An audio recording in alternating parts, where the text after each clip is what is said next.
Mabuhay Pilipinas, and welcome to the continuing coverage of the Pilipinas Super League Global Championship Challenge.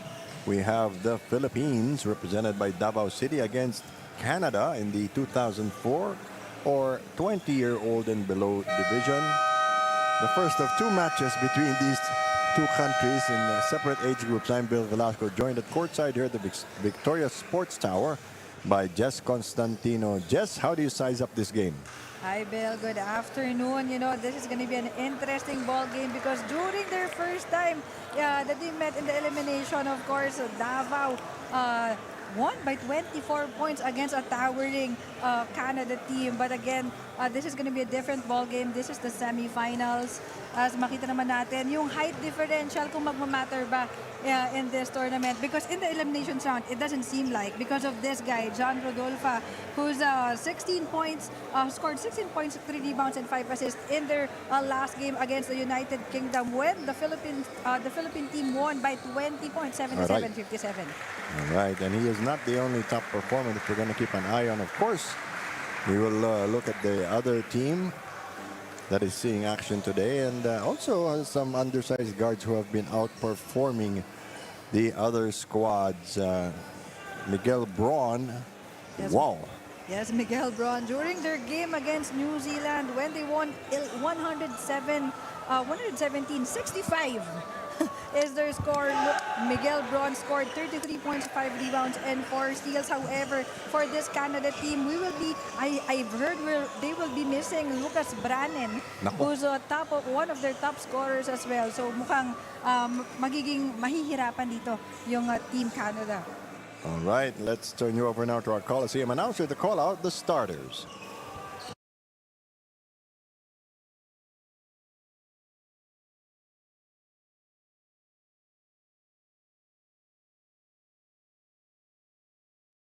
Sports Club Quezon City. This is the most awaited semifinals round of your 2024 Pilipinas Super League Global Championship Challenge Road to Supremacy. For our next game, it's the battle between the born 2004 of your NTB Wolves, Davao Philippines versus God is Good and Great Canada. Introducing your starting lineup for your NTB Wolves, Davao Philippines. At guard number 5, Rafael Uy. Also playing guard number 10, James Lulab. Playing forward number 15, John Rodolfa. Also playing forward number 22, Francis Marquez. Playing center, number 28, Peter Adapo. Team Philippines head coach, Jigger Sanyel. Assistant coach, Bong Escobar, Tristan Balino, and Bong Marata. And now it's time to meet your starters for Team Canada. At guard number 6, Jordan Fangonilo. Also playing guard number 8, Matthew Lee. Playing forward number 7, Michael Ramos. Also playing forward number 11, Patrick Williams. Playing center number 1, Miguel Bruin. Team Canada head coach, Jay Angeles. Assistant coach, Marvin Bruin and Fong Lee. Our game referees, crew chief, Arnold Peñapuerte. Umpire. You have the starters on your screens, and you know, this is the last remaining Philippine team in the tournament. Yes, Bill, because, you know, a Cebu Philippine team got eliminated in the 2006 division. And Pampanga also. And Pampanga also got eliminated. So this is the, as you mentioned, the only remaining team. And so far, they actually ended the eliminations with a clean record, 5-0. So they're on a streak. They haven't tasted defeat. But of course, Team Canada will try to challenge them. Absolutely. Team Philippines represented by Davao City, which topped the Nationals against Davao Occidental. No NCR teams qualified for the Global Championship Challenge. Canada missing from the outside as well. But I think the main challenge for Canada, Bill, if you will see their bench, tatlo lang yung palitan nila. So they're playing an 8-man team right now. We will be missing Lucas Brannen, who's one of their top scorers. Malaking bagay yun. Keith Marquez breaking the scoreless tie. Canada All on the outside. Big three-pointer. That's a Miguel Braun. Is it Bruan? It's Braun. Braun. Miguel Braun. Let's check. I have a feeling it's Bruan actually. Iba yung nakasulat.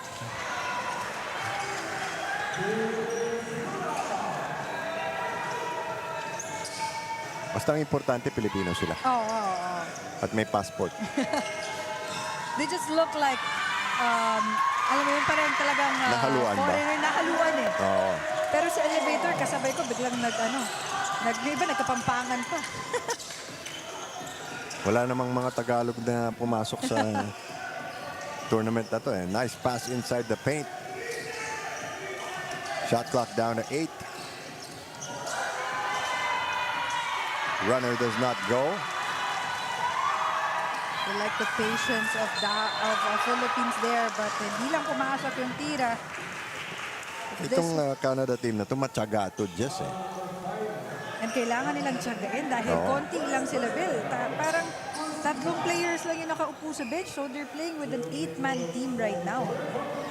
Very short rotation. Short rotation. Kumpara mo naman yung kabilang bench. Wala na hanggang maupuan dulo. yung mga coach. Kahit nga yung score sheet natin puno eh. We'd like to give special thanks to Sir Bong Cuevas, owner of Nueva Ecija Capitals, for the accommodations at the IM Hotel for PSL National Finals and PSL Global Championship Challenge. We'd also like to thank our other sponsors, C Prime Business Financing Corporation, Dumper Party List, Carlos PH Sportswear, Synergy Vitamin C, vitamin like no other, Black Mamba Energy Drink, WL Foods, and MDC Sports Incorporated. And that's, I think this is one of the names we're going to mention a lot today. John Rodolfo with a three-pointer. Oo. Consistent din yan. 7-6. 7-6 lamang na po ang Philippines. Canada, umaatake. Drive and kick play. Long rebound goes to the Philippines. It's Michael Ramos missing that first three-pointer for Canada. You know, John Rodolfo is our National Finals MVP. Yes. So, naglalaro din to last week pa. Oo nga. Kaya gamay na niya yung court. Nice little head fake. There's a foul on the second attempt.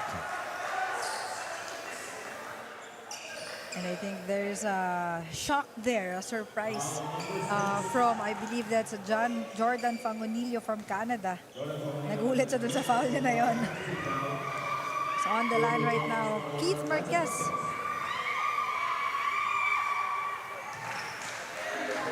And this Philippine team does not miss many free throws. They're actually averaging 51% in the free throw line as a team. True to form, binati mo kasi. 8-6. Oh. Feeling ko naririnig nila tayo. Oo nga eh. We call it the broadcaster's curse. Canada's attempt rims out. Oh, dangerous lead pass. It will go back to Canada. Adabo unable to handle the basketball. Of course, if you're Philippine team, you want to get ahead of this Canada team. Dahil nga, look at that height. May height advantage yung Canada at this point, especially with in the guard position.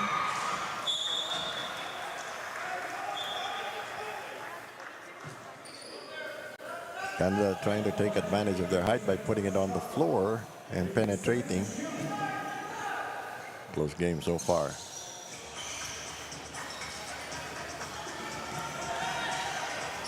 Screen gives them a perimeter jumper. It rolls in. And that's Patrick Williams. I wonder, is he related to the Elijah Williams that we just covered a game ago? I don't think so. They're from two different countries. So medyo malabo maging magkapatid yan. I'm confused with the hair. Okay. Hindi lang to nakatirintas. Oh. Pare-pareho silang ng buhok dito sa Canada. Naka-hairband. 5:15 to play, first quarter action. 3-pointer on the way for Philippines, Davao. Canada on the run. They've been trying to rack up the score early. Good hustle there by Team Philippines. And this is what they have to do. They have to Yes. force Canada to, to commit those turnovers. Yes. Alam mo, nag-research ako kagabi before this game. Actually, they're calling John Rodulfa as Mr. Basic. Yep. Solid fundamentals. And sometimes that's what you need. Simple lang. Simple lang. Hindi mo kailangan pahirapan yung basketball. Exactly.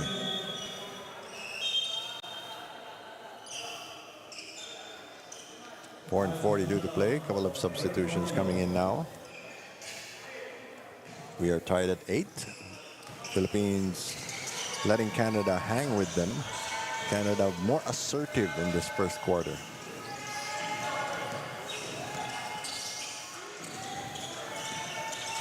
I'm really impressed with all the guards of the Canada teams in this They're tournament. really tall. Turnover. Speeding into the front court. Wow, that's Junel Balansag being very courageous against two defenders. There's a foul on the play. This is Junel Balansaga from end to end of the Yes. court. Canada now finding themselves down by 2.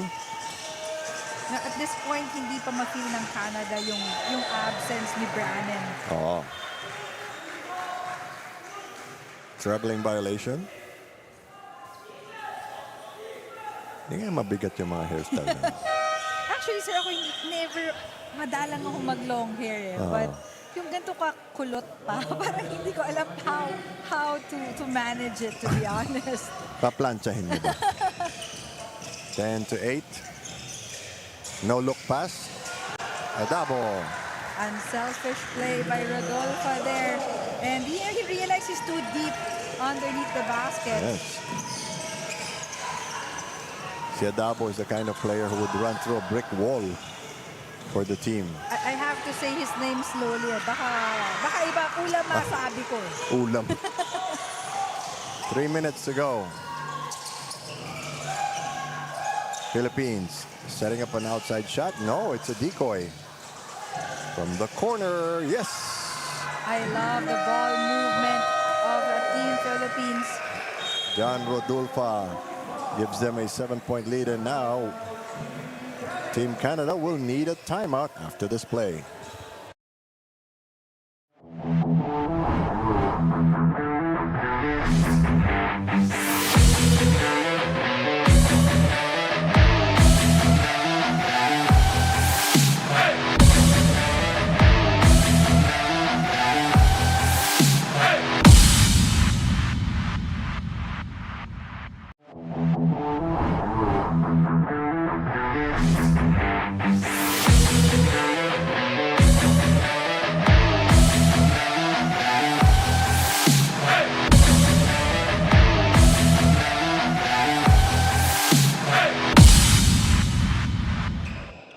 Bill, just similar to the earlier game between Philippines and Canada, Canada hoped to see the same result earlier of getting the win against Philippines.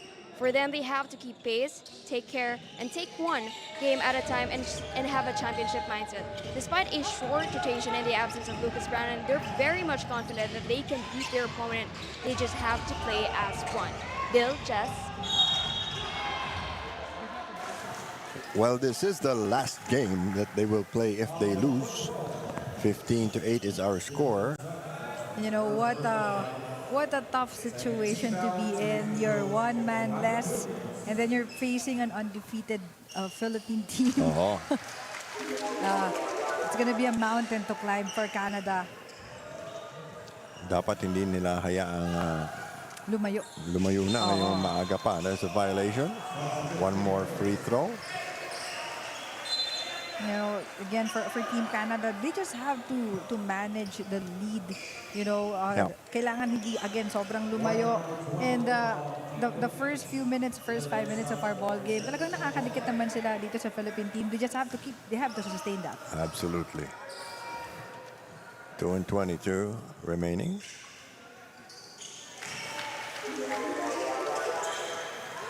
Oh, di ba? May homemade banners pa. You know, that's what you love about the Global Championship Challenge. Somehow Oo naging naman. reunion talaga. Oo nga. Itong mga players and yung mga kamag-anak nila. And these players make friends from the other teams. That's going to be great. And what a nice play there. That's, I believe that's Keith Marquez. And look at the harassment of Philippines, and it results in an easy 2 points. You know, it's actually kind of the same thing, Bell, nung first game na kinover natin. No? Talagang itong people, the team in white, sila pa yung nag-double team. Sila Oo. pa yung nag-press before, by the inbound. Parang sila yung naghahabol at this Tama. point. They're currently up by 9, but Dabo, his first foul, only the third team foul for Philippines. 1 minute and 30 seconds remaining in the quarter. But I think that's one of the things, no, about, you know, Philippine basketball. Yung gutsy, yung kind of defense natin, scrappy. Oo. Talaga, and somehow, pag dito nilalaro, effective eh. Oo nga. Lalo na mga kabataan pa to. But Patrick Williams missing that three-point That's shot. traveling. Hindi naman daw sinasadya. Nadulas lang ng konti. Nadulas lang. That was Jim's Aaron Lulab. Canada content to stay on the outside for now. Try to get some penetration going. Ngayon, penalty na ang Philippines. Now they have to capitalize that. They need to make those free throws once given to them. Dahil, alam mo yung weird ngayon dito, no? Yung observation is, mas malalaki itong Canada. Ba't sa hindi sila maka-atake sa loob? That's true. Hindi ko lang kung takot ba sila sa mga Pinoy. And you know, it boils down also to coaching. Dahil yung mga coach natin dito with all of the collegiate leagues and independent tournaments, hinug na yung mga player. So let's see this possession for Philippines. Give and go. They decide to kick it out instead. Nice pass inside. Tapos yung layup. Follow-up still no good. Kanila pa rin. Grabe yung hassle ni Lulab. Somebody open for a three-pointer. Long rebound to Canada. They're gonna try the fast break. Emphasis on try. Oh, yun may tulak. Kitang-kita. Yun ang gulang na Pinoy din. Yun lang. 25 seconds left. Again, 9-point lead. What a strong start for Team Philippines. And I think if you're Team Philippines, ang gusto mo, clean slate eh. Oo. Ayaw mo nang madumihan pa yung record mo ng eliminations. And whoever you face in the finals is watching. Oh, yes. No? May konting sindak. Half a second difference between the game clock and the shot clock. Traveling. Pero alam mo, so far, ang ganda ng ball movement. Itong very patient. Yes. Itong sistema ng Team Philippines right now, hindi sila nagmamadali. I rarely see 4 shots at the moment. Exactly. Nice little lead pass. And the Philippines trying to pile it on to end the quarter.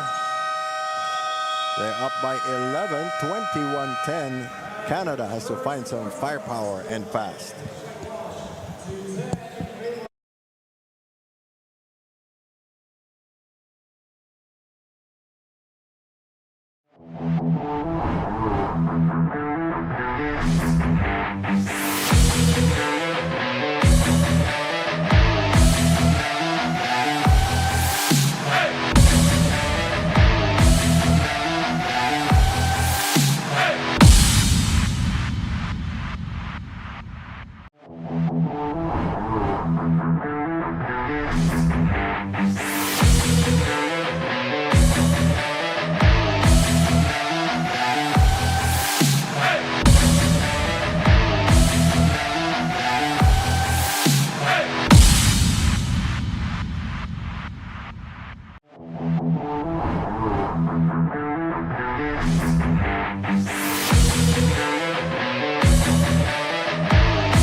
Second quarter underway.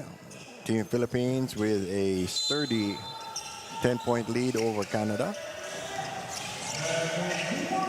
So far, a good start for Team Philippines. Look at that hustle. They almost make Canada commit a turnover. Lucky rebound there for Canada off the air ball. You know, this is what Canada needs at the moment. They needed those conversion dahil mahirap na pag napalayo ng lamang itong Team Philippines. Binawi agad ni Keith Marquez with a 3-point shot. Gamay na nila tong court na to. Pangalawang linggo na nila naglalaro rito. Kumbaga sa home court mo Home na court to. na. Victoria Sports. Hindi sinasadya. Pero dalawang court dito. So, court on the 6th floor. Dito nasa 8th floor. All right, big three-pointer for Canada's Don Mansaya. They needed those shots. Yes. Of course, you have to fill in the spot of Lucas Brannan. And Brannan is averaging 20 points per game. Oo, mabigat yun. Kailangan pagtulungan talaga. So ngayon, the challenge for the coaching staff of Canada is how will you fill that spot and how will you manage fatigue with an 8-man rotation? Yan. Canada safely across the timeline. Still plenty of time on the clock.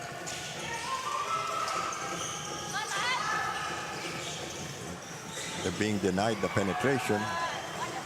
Turnover. Canada back on D. They whip it inside. That's Seth Jason Albiendo. Great positioning. Ganda ng positioning, ganda ng spacing. Parang in sync ang laro nitong Philippines. Air ball for Canada. Oh, long lead pass. But they managed to salvage it. Napalakas. Hindi sanay gumamit ng board. Alam mong shooter, no? Pag shooter ka ng diretso sa ring na lang, eh. Kaya nga eh. But that white square is not a decoration. Madalas ko sabihin.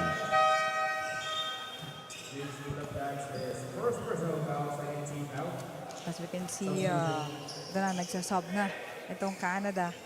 Because I think aside from, defending Team Philippines, yun talaga yung magiging #1 challenge. Yes. This team, Canada has been playing for 1 week now? Yeah. Tapos ngayon, 8-man team pa kayo. At iba-ibang oras pa yung game, no? Minsan, gabi ka maglalaro, kinaumagahan, may laro May ka makita. agad. Bitin yung pahinga nyo.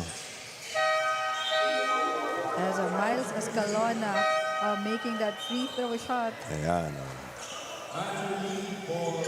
Halatang may mga printer sa bahay. 26-17 is our tally. Starting segment of the second quarter. Nice little baseline drive. Ang ganda ng ang basa sa depensa nitong Yes. Team Philippines. One man in the middle, tapos meron magba-backdoor agad. Big three-point play. That's Don Mansaya. They needed that. Exactly. But now it's a single-digit lead. 8 points separating the two clubs. Winner goes on to the finals, which will be played tomorrow at the Phil Oil Eco Oil Center in San Juan. Great passing, great patience by the Philippines. They get a fresh 24, 14 rather. They kick it out. Nice little sidestep. Ang ganda naman nun. Parang sumayaw doon. Itong si Carl Wood. Carl Benedict Wood chipping in. He's been one of the leading scorers. A couple of games has even overshadowed Rodolfa. Itong Jordan Pamonillo answering that shot by Wood with the 3 points. If you're Canada, you have to do this, slowly. One possession at a time. Talagang trabaho. Let's hear from Kyla Cortez. Being undefeated, Team Philippines aim to just keep playing the game. Consistency from day one is what they want. The coaches of this team is very proud of their players for being unblemished. They just really have to polish their game by sticking to their system. They're all complete and healthy, no excuse to lose. Bill, Jess. All right, no excuses. 30-23. You know, if you're a team like Philippines, talagang to protect your record, you can't make excuses. Oo. That's what champion teams do.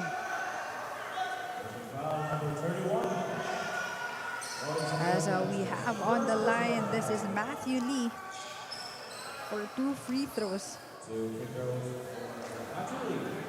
Missed the first one.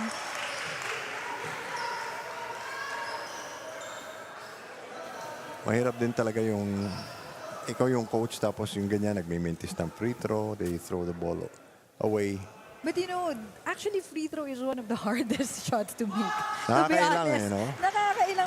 Mas iba, yung ibang players, mas gusto nila yung may bantay. Oo. Kasi yung parang wala, yung hindi mo, mahirap sukatin. Eh marami pa nang gugulat. But I love that extra pass nitong Philippines. Talagang unselfish yung basketball na Yes. ginagawa ng Team Philippines. They're always going for that high percentage shot. Absolutely. Ito, medyo pinilit ng Pilipinas. That's Carl Wood trying to make things happen. Trying to make gulat-gulat. Nanggugulat ng kalaban. Only 4 seconds gone in the shot clock. Oh, rims out. In and out shot there. Canada has been forcing the tempo, hoping to get some easy baskets. I think they want to outrun Team Philippines right now. Siyempre, Yes. mas gusto mo na hindi pa nakaset yung depensa, no? Which is, counterintuitive considering they don't have that many players. Sometimes you can't really predict yung style ng coaches. Oh, But, you know, they know their players well. As Don Mansaya make that first free throw.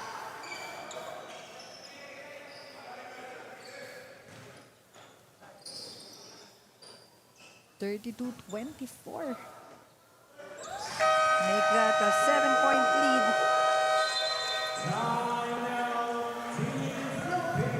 Philippines wants to talk things over. We have a timeout.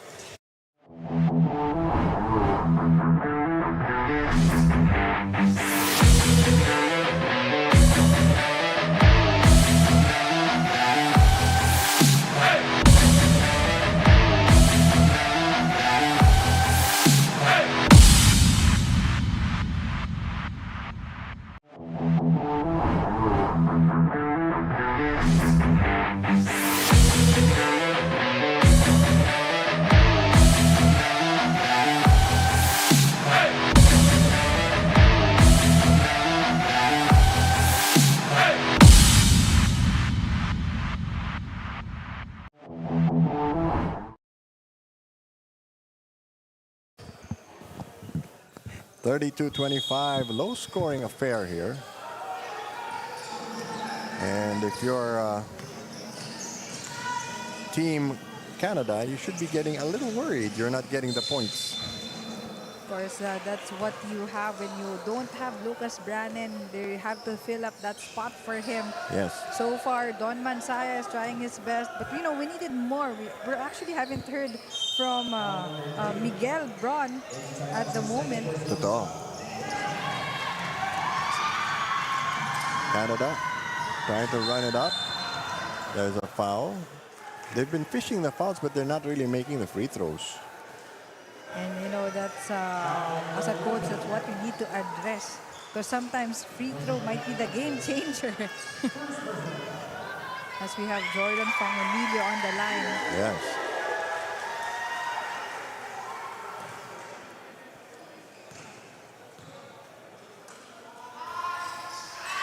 Still another miss. No, they're very close. Canada is very close in this ball game. They're just a single-digit lead. Now they're down by 6 points. But you know, those free throws are actually the missing link for this Yes. Team Canada. Oh, dikit na sana yung laro kung ganun. Just put back by Team Philippines. Canada, again, being denied entry into the paint. 3-point shot on the way. Lucky break for Canada. So far, Don Masaya and Jordan Pangulillo working things for Canada as the pilit yung tirang yun ni Patrick Williams. You know, they're also kind of tired, so they're not getting as much lift when they take a jump shot. But we have Carl Wood for Team Philippines, extending that lead to 8. What can Canada do now to really stop the Philippines from, you know, going tit for tat with them? You know, I think they have to go with their advantage. They have to use their height in this ball game. As you can see, yung mga rebounds na yan, mas maraming nakukuha yung Team Philippines. And you know, those second chance points, those offensive rebounds are important in this ball game. Sinasabayan nila yung laro ng Philippines, which they have to assert, you know, their own style of play if they want to cut this lead even further. And you know, I don't really see any discernible pattern yet in the play of Canada that'll try a 3-point shot here, take it inside. Parang hinahayaan lang sila eh. May tawag doon ngayon. Ano yun? Kanya-kanya. Kanya. Kanya West. 34-26. It seems Canada is looking for an open man at the moment.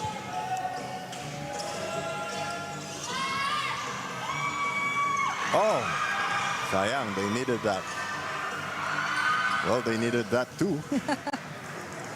Ito yung laro na parang after, ang dami mong what could have been. Tsaka nakakapagod.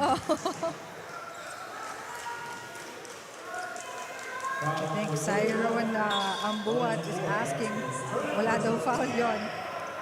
As we see a replay, courtesy of Keith Francis Marquez.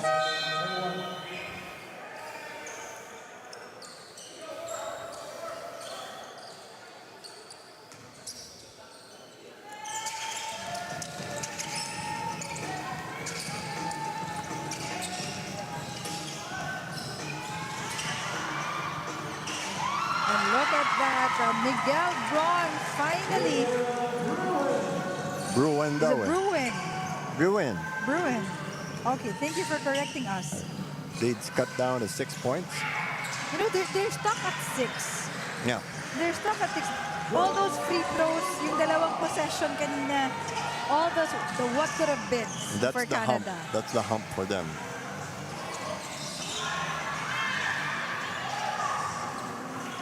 Walang gumagamit ng board. Ayan, tingnan mo. Palakas Pinoy lang. na Pinoy. Oh, it's not cool.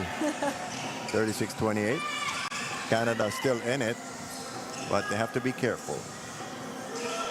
No, but somehow, Philippines also can't pull away. Yes. You know, against this Canada team. In their first meeting, 24 points ang lamang ng Philippines. Oo. But somehow right now, Canada on a positive side.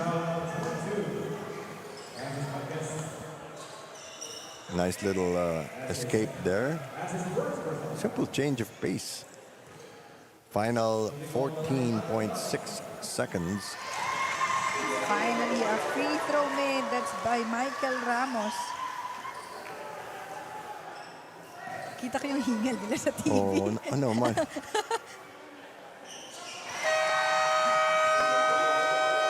Kasama na yung balikat eh. Philippines will set up the last shot of the half. We'll be back in a moment.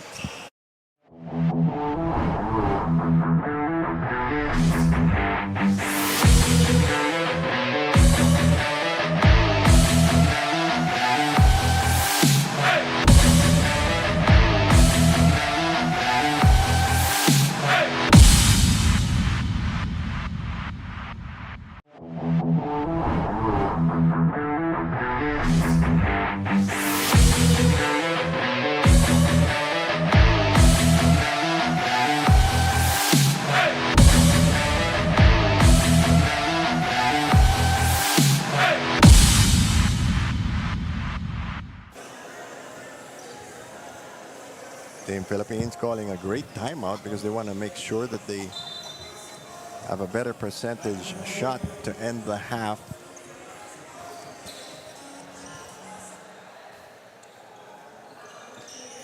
choosing a backcourt inbound though. Make sure they get the ball in properly. So, hindi na nila patitirahin ng Canada. Ang Setting it gandang up. save. Oo, muntik-muntikan pa. Time winding down and they score it just in time. So they will go into halftime up by 8, 38-30. Very low scoring affair. Let's take another look at that. They got lucky there. We'll be back with the second half. You're watching PSL Global Championship Challenge.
.30 is our score. Philippines leading Canada. They've been leading all the way. And let's check out some highlights, partner. Look at that, John Rodolfo quietly, he has with 10 points so far. The good ball movement, the patience of Team Philippines is working efficiently for them. And more balance, I think, on the part of Team Philippines. Canada's hanging in there, but they don't seem to have discovered their identity in this game. They're struggling without Lucas Brannan at this point. That's a big spot to fill in, for a semifinals matchup. As we run through the numbers, as you can see, the field goals. Philippines with a high 53%, free throws 53%, of course, points in the paint. Aray. This is the game changer with 22 for Philippines and only 6 for Canada. At the same time, look at that ball movement shown by our stats. 16 assists for Team Philippines, while half of it are only from Canada. What jumps out at me is that the Philippines had 6 more attempts than yes. Canada, which is the bigger team.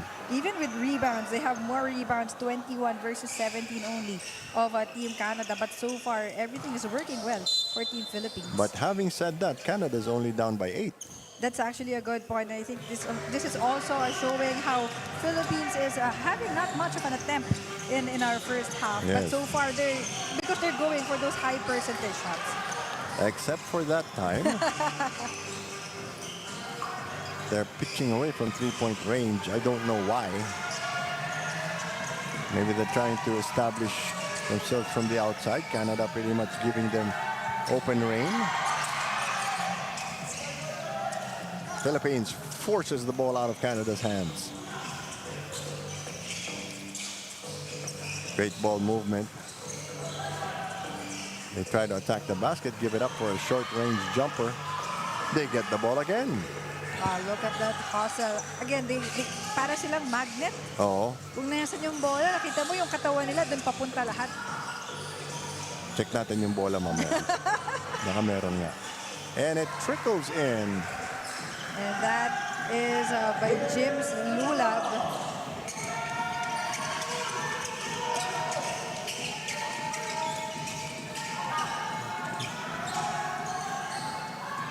Front court action now. Canada gets the ball back.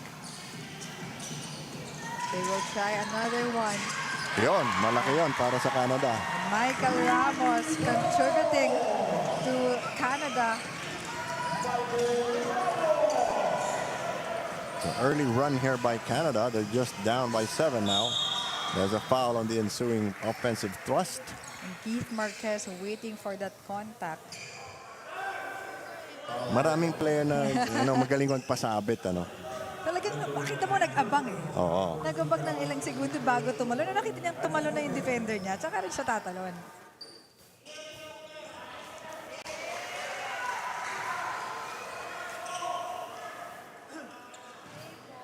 So far, Philippines doing a better job of the free throw line.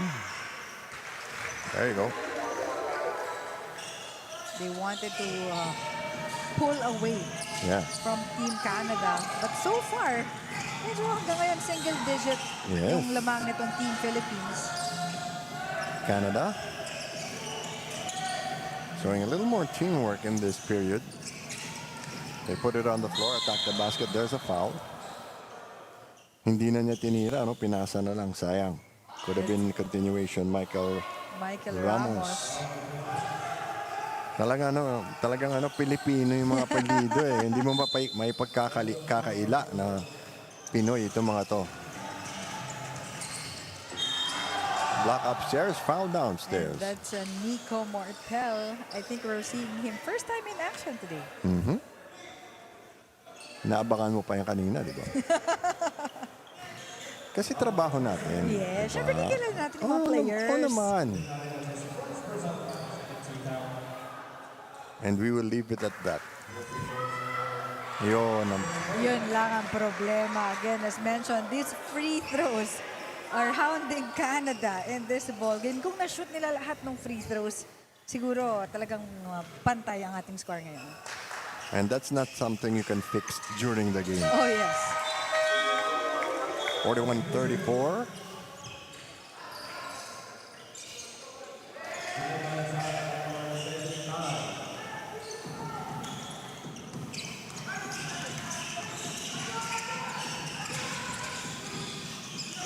They kick it out. They try to whip it inside, being fancy. Good read there by Michael Ramos. You know, I think this is a better Canada team that we're seeing compared to the first half. Mukhang Okay. naka-adjust na sila, especially yung sa depensa. Oo nga, they're forcing Philippines to miss shots now and packing the paint more. Yun lang, pag nagsosolohan, walang nangyayari. Miguel Braun forcing that possession.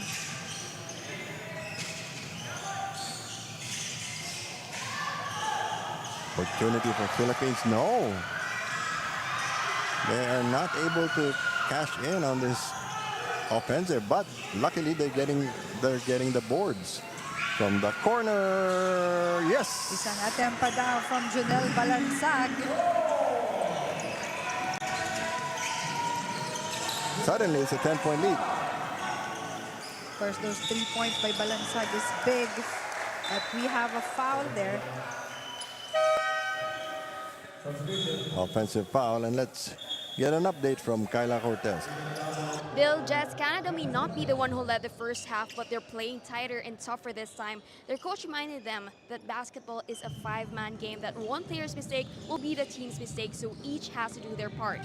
Canada aims to stop the hesitation, keep attacking, and to take advantage of the chances they get. They have to play defense, and once they do, the game will change, and it will be on their favor. Bill, Jess? And that's the key here. Play defense. They have to slow down and stop this team, Philippines. But so far, Philippines just remains unstoppable. Back-to-back three-pointers and a little response now. That's Miguel Braun taking the lead for Canada. Corner three on the way. 3 in a row now for the Philippines. How do you... Same spot. Nakakapanghina, ano? Hirap na hirap kayo makados, tapos sila tatlong tres ang pinukula kagad. And that's same spot as the other 3 points of Junel Balansag. Like I said, it comes to a point when it's a matter of coaching already. 4:47 to go, third quarter action. And that's, I think, one of the warnings. Canada has to be cautious because the names that we're seeing a while ago are not Rodolfo or even Wood. Exactly. That means everyone is contributing. Nice baseline drive there by Ramos. Still a 12-point lead for the Philippines. Because every time Canada make a basket, Philippines will make 2. Oo nga. Or hit a three-pointer. Oh! Wow, everything but the shot. Oo. 2-on-2 situation. Nice lead pass. Left-handed layup. Miguel Braun. Now, this is the spark that Canada needs. Got consecutive makes already. Lead is 10.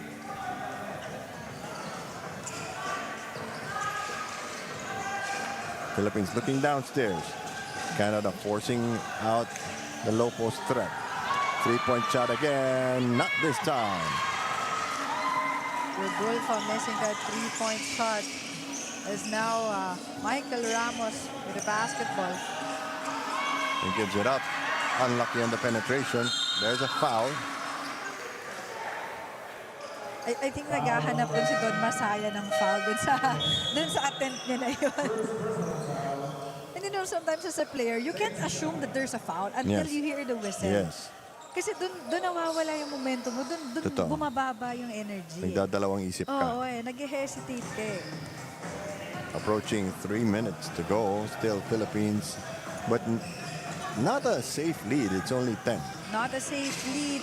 Canada was able to bring it down to as much as 6.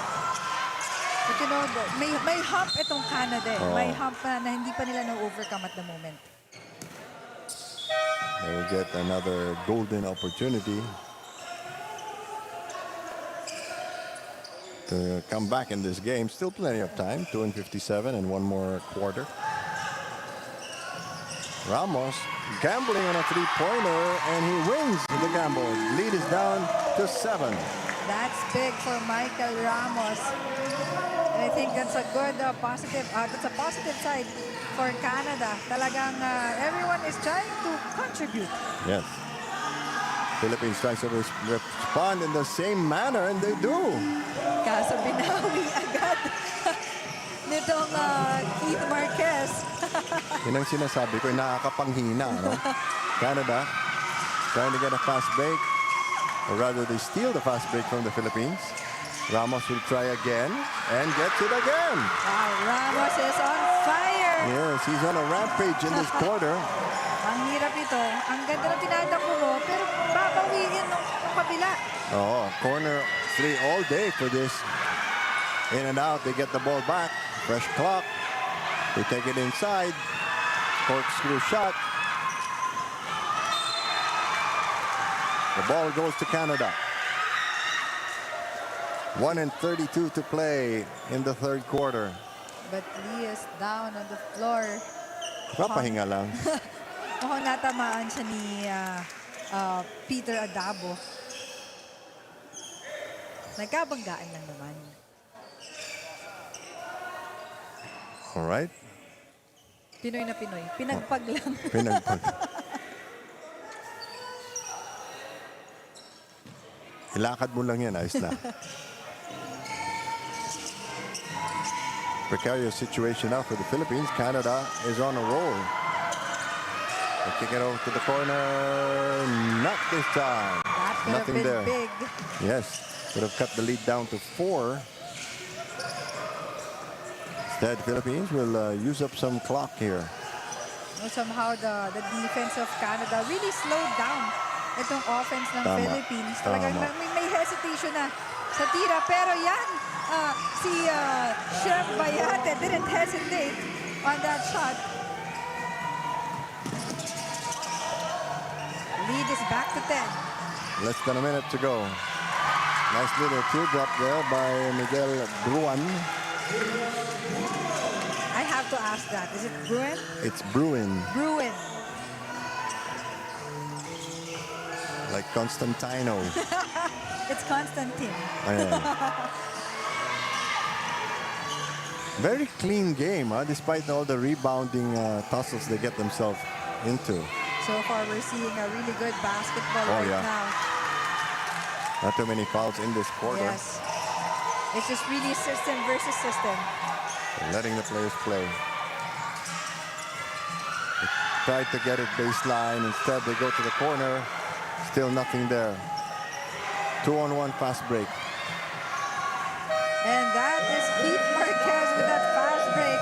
10-point lead now for Team Philippines. Canada needs a ceasefire.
.58-48, winner goes on to the finals, which will be played tomorrow at the Phil Oil Eco Oil Center in San Juan City. Philippines has led all the way. Canada has gotten it as close as 6. You know, they still cannot get over that hump. But I think they're pretty much playing well. Yes, they are. Absent, you know, with the absence of their main scorer, everyone is really contributing. Michael Bruin is actually taking the charge for Yes. Canada.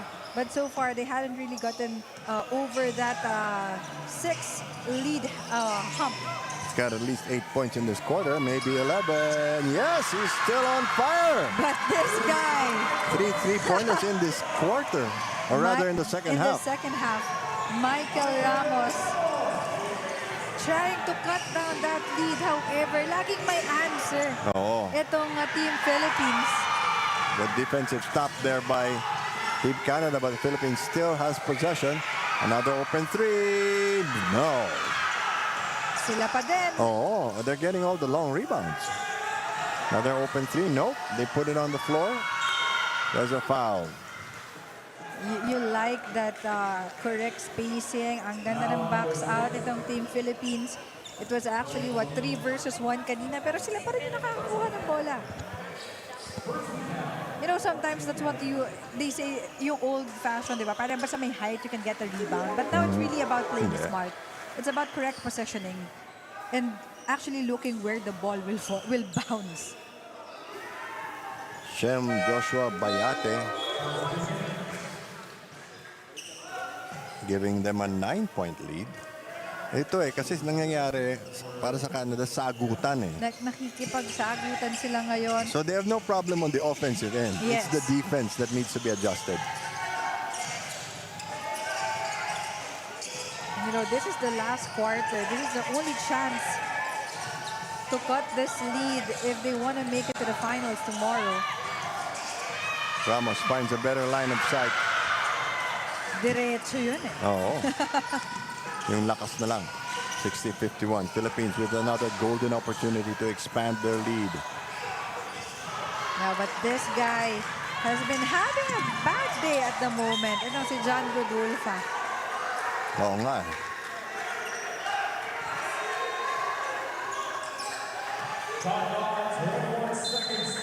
21 seconds on the shot clock. They were arguing that Ramos actually kicked the ball out of bounds. But the referee's call remains the ball to be with Canada. Casual three-pointer. In and out.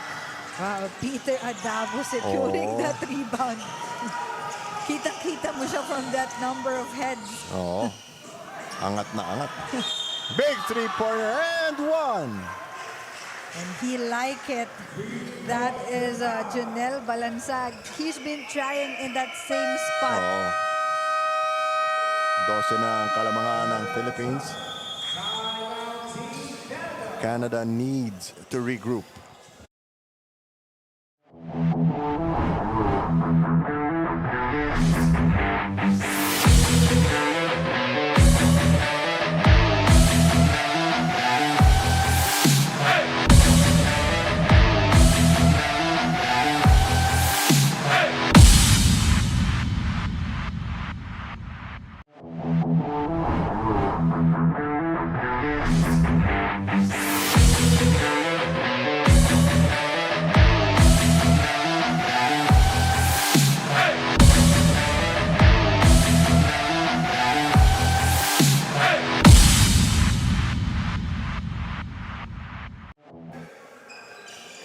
Canada with the GIGG. God is great and good.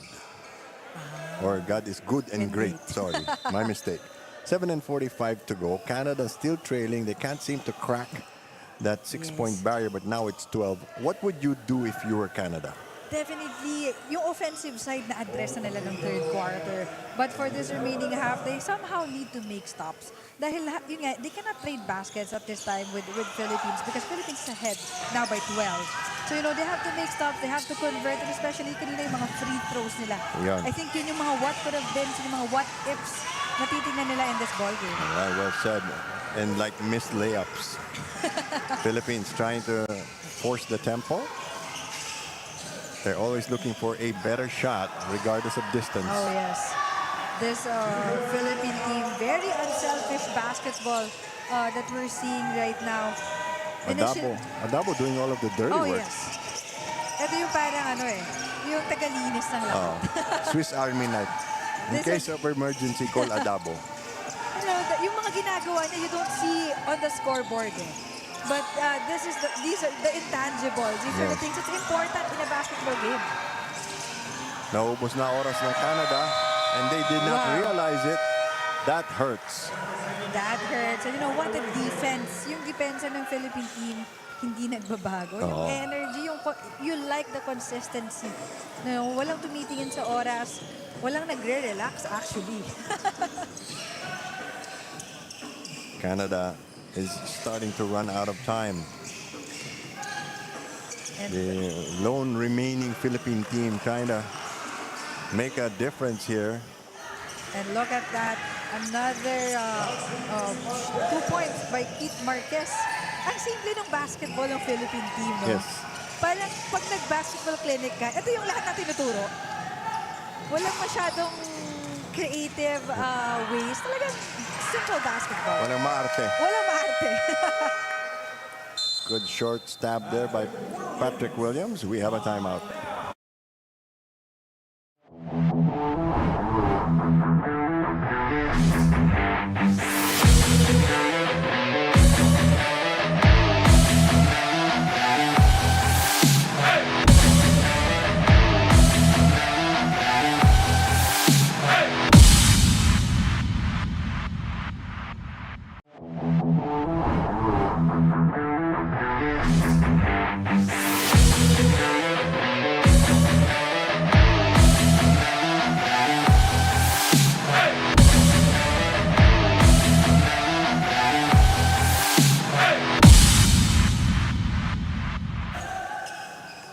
.02 to go. Neither team in danger of any penalty. In fact, the Philippines does not have any fouls yet in this quarter. So far, they're playing clean basketball. Oo. Talagang ang ganda ng mga execution. Diretso yun. Nag-stop ako ng konti kasi mukhang diretso yung tira eh. Oh, hindi pa calibrated. You know, if you're Canada, kailangan may sense of urgency ka na at Ayun this eh. point. But Not panic, no, urgency. Not panic, urgency, yung presence of mind. You know, but you know, they committed another turnover. That's killing them now. And more bad news, John Rodolfo comes back in. But to be honest, in this game, quiet pa si John Yeah, Rodolfo. it's been a lot of wood. Yes. Wood, even the other players are actually contributing for Team Philippines. Canada, again, denied the fast break. He tried three-pointer, yes. That's Don Magsaya. You know, this is his fourth three-pointer in this ball game. And they need more of that. They need more, and he needs help. Yes. The Philippines, meanwhile, using a lot of clock, so that hurts even more. Oh, This is yung kiling natin. Kada may 3 points yung Canada, talagang binabawi lagi Tama. ng Team Philippines. lead is now 14 points. Alam niyang mintis, eh. Wow, that's two offensive rebounds for Don Masaya. And the Philippine players just stood their ground. Nice pass inside. Reverse layup is good. Ang ganda ng ikot ng bola Yes. dito sa Team Philippines. Ito talaga yung lamang nila ngayon. Oh, and very fundamentally sound. Ramos admired his handiwork a little too early. Short stab, no good. Hindi pwede makipagbarilan ng Canada. They, again, as you mentioned, they need stops.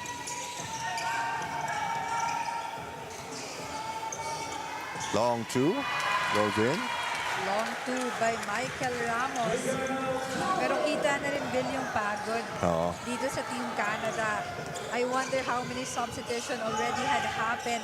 Yeah, Dahil 8-man team lang to versus Yeah. a complete roster for Team Philippines. 15 players. Team Philippines basically just burning time here. 3 minutes left in the game. Winner goes on to the finals, and for now it looks like Team Philippines.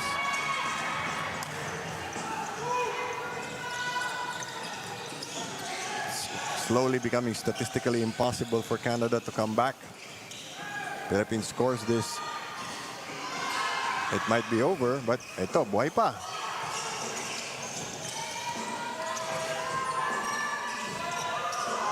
Still a 5-possession game. Canada loses it in traffic. The thing about Team Philippines, now more players are contributing. Oo. talagang I think Canada is expecting they only, you know, will think about Wood, think about Rodulfa, but now it's actually totally different players. Yes.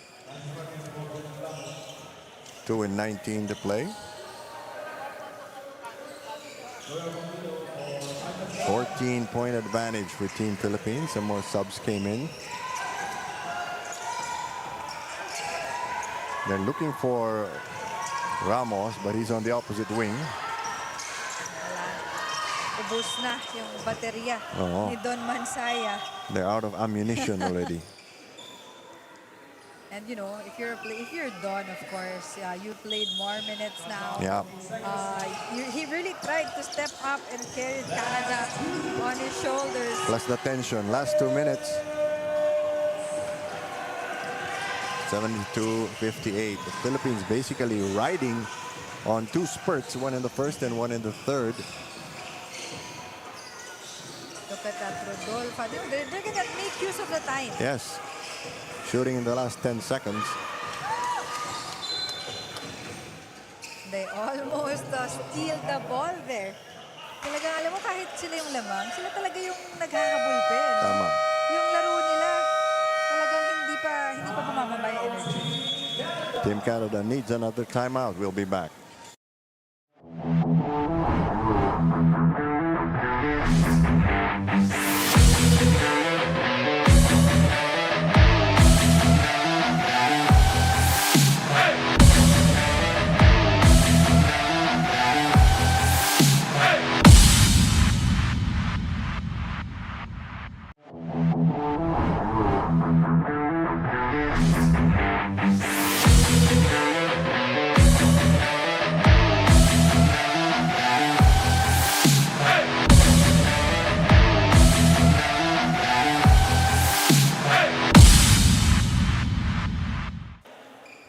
A minute 33 to go, and things look bleak for Team Canada.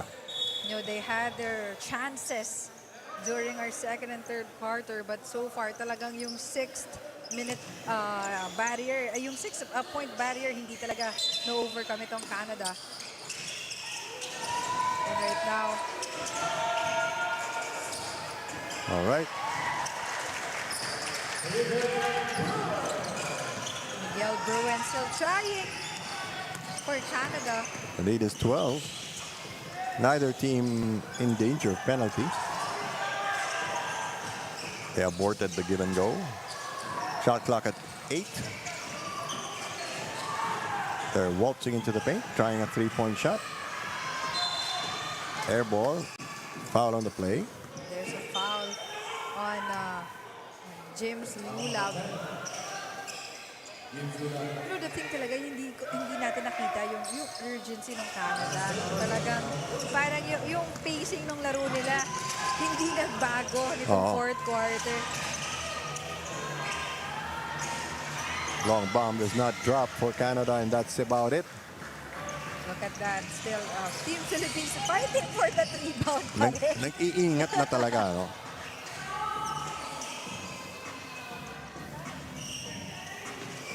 Business as usual for Team Philippines, carrying an undefeated slate into the finals, which will be played tomorrow starting at 10 a.m. And you know, at the Philoil Eco Wave Center in San Juan. in San Juan, we will be back in San Juan tomorrow. If you're Team Philippines, I think you're the only Philippine team na lang eh. Oo, So, syempre, yung may pride na doon. tama. Yun ang That's- pinaglalaban. Good sign of sportsmanship for both teams. Ramos just dribbling out the clock. Would be pointless to even force up a basket. So our final tally is Philippines 74, Canada 60. Philippines will be going on to the finals tomorrow. Your parting thoughts on this game, partner? You know, if this is the kind of Team Philippines that we're gonna see tomorrow, alongside pag gumana pa itong si Carl Wood and si Ron Rodulfa, then definitely masakit yung ulo yung makakalaban nila tomorrow. Oh, Canada yun. Canada ba? Hindi. Sino ba yung nanalo kanina? Later. I think yung mananalo on our last game today. All Yun right. yung makakalaro nila tomorrow. So again, 6 teams still in contention tomorrow. And of course, so we already done with our 2006 division. 2008 is already done. So one game na lang. 2004. 2004 na lang in our Oo. next game. Tsaka Kompleto na yung cast kita mo, tomorrow. iba-ibang bansa din na nakapasok sa finals, kaya maganda tignan. So we have Canada and I think yung unang 2004. Thailand yung kanina. Thailand yung kanina. All right, and now our best player of the game is with Kayla Cortez. Keith, heading into this game, how did you make sure you'll get the win today? Unang-una, thank you kay God. Dahil binigay niya sa amin itong laro na to. Nag-follow lang kami sa game plan ng coaches namin. Kung ano yung sasabihin nila, yun yung din gagawin namin sa loob ng court. And ngayon, nasa finals na kayo, how can you make sure that the Philippines will get the gold? Sa pagdating ng finals, unahin na muna namin yung depensa namin para yung offense mag-follow na lang yun. And greetings to your supporters. Shoutout para sa family ko na nasa Davao and thank you sa mama ko na nandito sa Manila. Sobrang supportive sa akin and shoutout para sa girlfriend ko na si Ritzel. Once again, congratulations, Bill, Jess. Siyempre, hindi pwedeng walang bati yung girlfriend. Yes. All right, our last Philippine team is still standing, and our final game of the day, United Kingdom versus North America. The winner will face the Philippines in the finals tomorrow. Jess and I will be back. Stay tuned.